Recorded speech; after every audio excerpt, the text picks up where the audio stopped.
Turbo!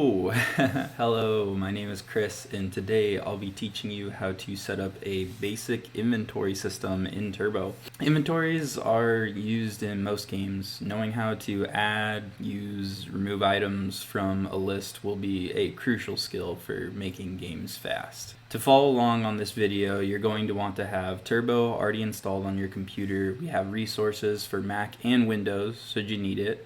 And you'll also want to have your document structured based on the Rust SDK getting started. I use a similar structure but with some of the fluff cut out. Lastly, I'll have a paste bin in the description included, so make sure to check that out if you want to follow along on that. But let's jump into this Turbo tool.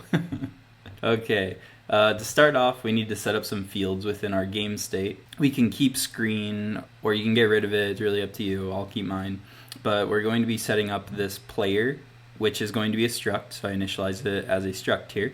And then this selected item index, which is a usize. And we'll start it off at size 0, and player will begin using its function new. Player is going to contain everything we need as far as functions, but there's another struct we'll add that is not being initialized, and I'll cover that in step 2, which is to add the struct for player and the impl for player and the item struct, which is what we have here not being initialized. I'll break down all of this in the recap of the video, but the gist of it is inside player we have a simple stats as well as our inventory, which is just a simple vector, which is an array if you don't know. And if you really don't know, an array is just a list of values that all hold the same type. Our inventory right here holds 3 items. You can see I've got my HP elixir, my MP elixir, and my rare jewel. Inside the player info we have just the new, which is making our player, and then we have a function use item. Step 3 is just going to be adding everything into our go loop. So let me save this and make sure it's working correctly.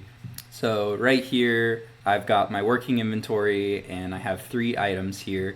I have a selector that displays which item I'm selected, and if I hit some buttons here, which I'll go over, my stats at the top change. So I have the player's HP displayed, MP, and then their coin, which when you use these 3 items, those 3 stats change. Let's jump into this recap. Step 1, adding some fields into the game state. So we added the player field here, and we initialized it as a player struct, and then we added the selected item index, which is a usize. We start that usize off at 0, and the player struct uses its function new. That's pretty basic stuff here, so let's jump into step 2, which is adding the struct for the item, the struct for the player, and the player's impl. So our item has a name field, an effect field, and a quantity. For the player struct, I have the HP, MP, money, and inventory here. The impl for player has a function new, which is creating the player. That creation of the player is saying my HP is 100, my MP is 100, my money is 0, and my inventory contains 3 items. Now right here I have a function use item. So this checks if the item quantity is greater than 0. If it's 0, it can't use it.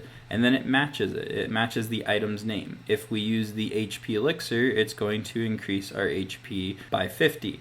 Now, a potion would heal us, but an elixir is going to increase our HP. So I'm kind of riding the line a little bit with it here. I didn't want to get too into it, but obviously, if you wanted to have something restore your HP, then we'd probably want to set up 2 HP values and go through all of that. I have a video on an HP or health system, so if you want to check that out, you could actually incorporate that into this inventory system and kind of get it flowing a little bit better. But for now, our elixirs are increasing our stats. And then our jewel, we're just using it to sell and getting more money here. So that's all that is happening here. And then it reduces the item quantity by 1. So I'm going to reload the game here. As I go over to my rare jewel and sell it, my coin goes up to 50, or up by 50, and my jewel goes down to 0 from 1. Now, if you wanted to add an item that wasn't initialized here, you could do so with a function or a push command. I'll show you that after we go over the go loop right here. I'm using Rex to draw the different UI element, a circle to draw the coin, and then I'm putting some text over it to display the state.player's HP or the state.player's MP, and then I'm coloring them in certain ways. And then I say if up and down is used, that selected index that we set up is going to change its value. If we go up, it's going to go -1. If we go down, it's going to go +1. So that's where you get stuff like this. And then it gets the player inventory's length to kind of stay within those bounds. There's different ways you can do all of this. This is just how I've set it up in my Go loop to showcase to you guys kind of what's going on here.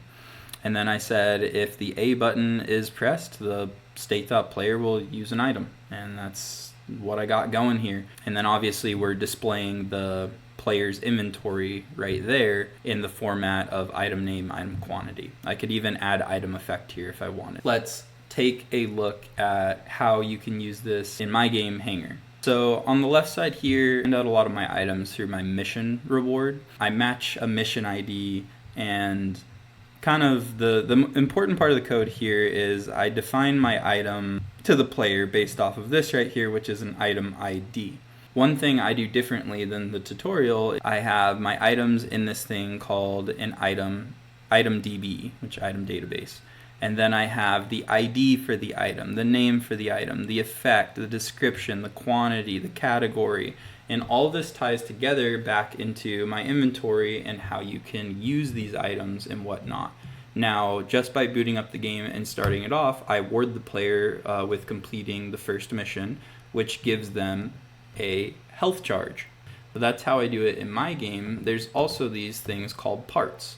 So they're not really items, but they kind of follow that same thing where I can have these parts and I can equip different parts, and I wouldn't consider them items in my game, but I do have a parts DB in my code as well to allow the structural integrity of having a more complex thing than just a vector. So if you want a tutorial on how to set up like a DB or a database or anything like that, let me know in the comments below. But that's just the style I've adopted for my game. Hey guys, I totally soared off into a tangent here, and one thing I wanted to say was I want to see what your inventory systems look like. So join the Discord using my game as an example. Show me what you can make. It doesn't have to be anything crazy, but I want to see what you're working on, and I would love to help you out if you're struggling. That's what I've got for you today, my fellow nerds.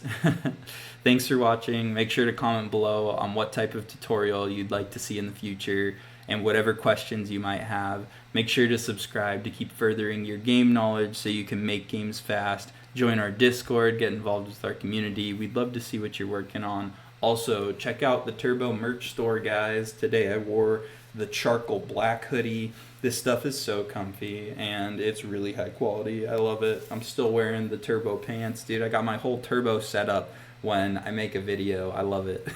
All right, Turbo.